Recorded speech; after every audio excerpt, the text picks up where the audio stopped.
Good morning and welcome to PFlax in the Morning, episode 2.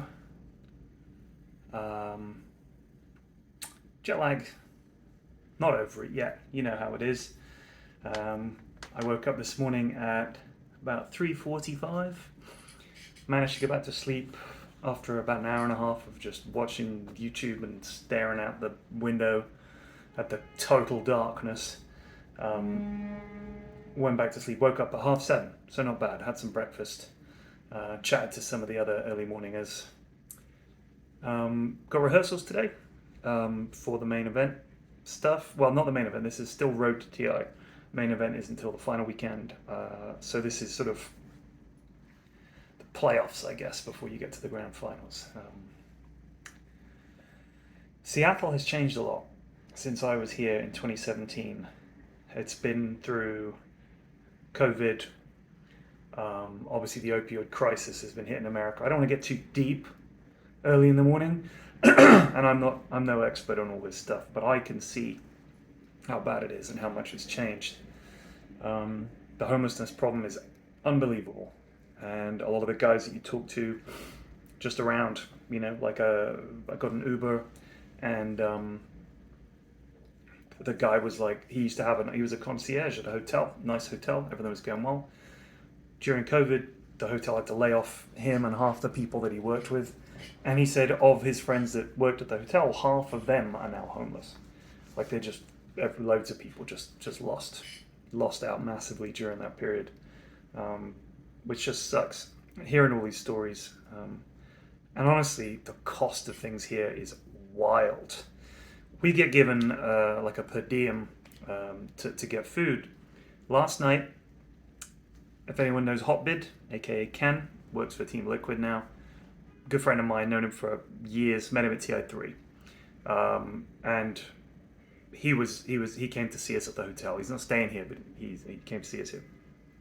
Well, maybe he's staying here. Either way, chatted to him, and we ordered some food. And he was like, let's get some Korean fried chicken. Fantastic. So we got some Korean fried chicken. Let me pitch you. Here's what we ordered, and you tell me how much you think it cost. So we each got 10 wings. Just wings. Not some fancy part of the bird, just the wings, all right? 10 wings each. Mixed season. So 5 of them are spicy, 5 of them are just regular KBBQ flavor. Little box. About like 10 nugget sized box, you know what I mean? Little box like that. One order of pickled radish, which almost looks like the kind of thing. It's like the size of a coaster. And then there's maybe 20, 30 bits of pickled cabbage. Pickled radish, like little cubes. One order of kimchi. Again, not a big serving, just a little tub. About that much kimchi in the tub. And the onion rings order was about 12 onion rings. Again, onion rings. It's just onion rings. And 1 Diet Coke. Got it on Uber Eats. Delivered. Just chose regular delivery. Gave him the standard, I think it was 15% tip. Over $80. Over $80. How is that possible? You want an order of fries? It's $10. $10 for fries. I was talking to Lacoste about it this morning. He was like, that's 1 potato. I just can't believe it, man. Got an Uber. It was like a 15-minute Uber. It was like $35.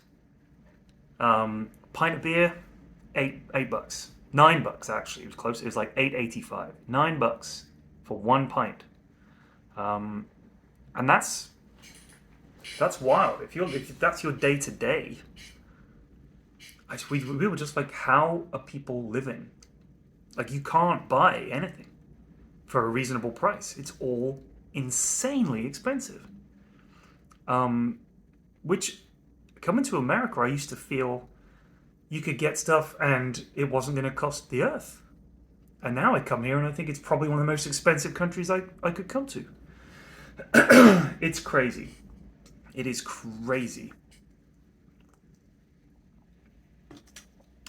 So that's kind of sad. And then realizing, like, you see all these people on the street the number of homeless people you see. It's every single block seems to have someone on it, on each bit of that block, who is walking around, shuffling around, shouting, passed out.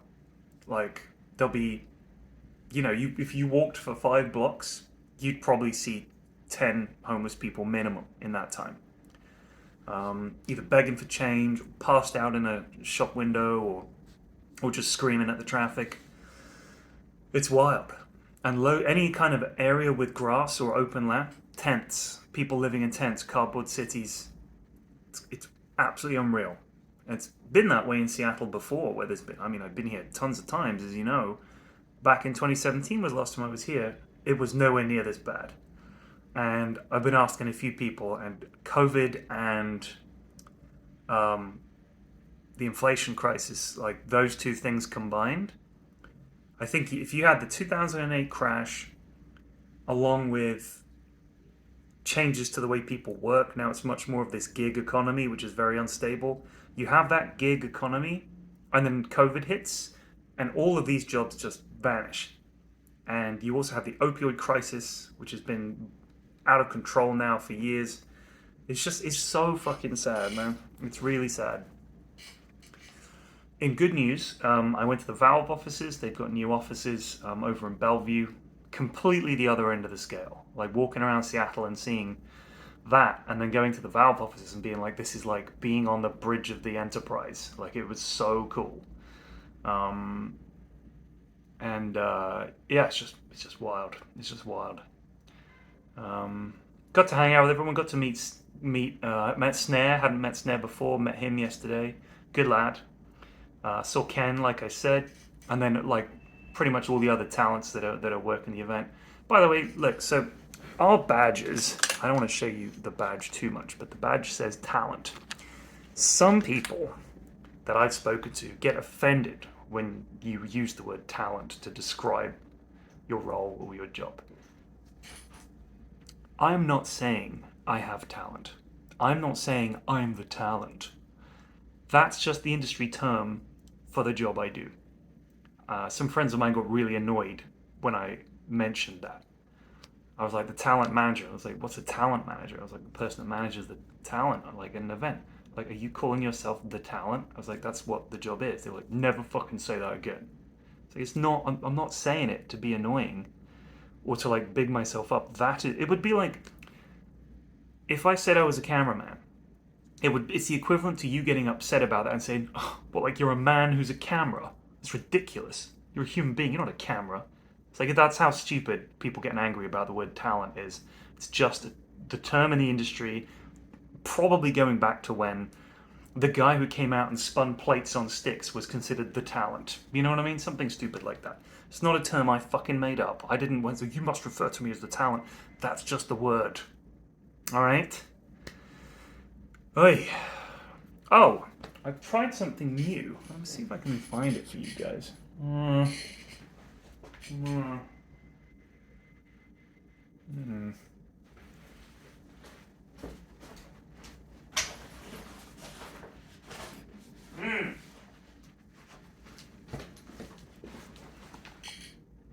This is snooze.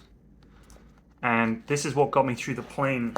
It's a little, these are popular in the UK now, you see them. It's a little tea bag like this. You shove it under your gum, it sits there for about an hour, and it slow releases nicotine into your bloodstream. And this is good shit. All the Swedes and maybe even the Danes out there, maybe Norwegians and Finns, let's say Scandinavia, they'll be going like, yes, period. Tack så mycket for giving a big shout out to snooze. Everyone's making fun of me. This shit got me through the 10-hour plane flight because I was just snoozing it up. And you put the empties in. I'm going to show you the empties. It's disgusting. A little bit here where you put the empties, so it's not even littering. You chuck the whole thing away. Snooze, baby, snooze. You don't snooze, you lose. That's the slogan for snooze. So yeah, rehearsals today. It's going to be a long day. It always is for rehearsals. You end up sitting around for 8 hours and then they send you home. Looking forward to it. My storage is running low, so I better end this before it stops. Couldn't get any guests on this morning. Everybody's still sleepy. Probably, if it's going to happen, it'll be on the days off. But for the time being, everyone's kind of focused. So I'll be back tomorrow. I'm going to keep doing these as much as I can. I don't want to let you guys down this year. I don't want to let you guys down. I'll see you tomorrow. Peace.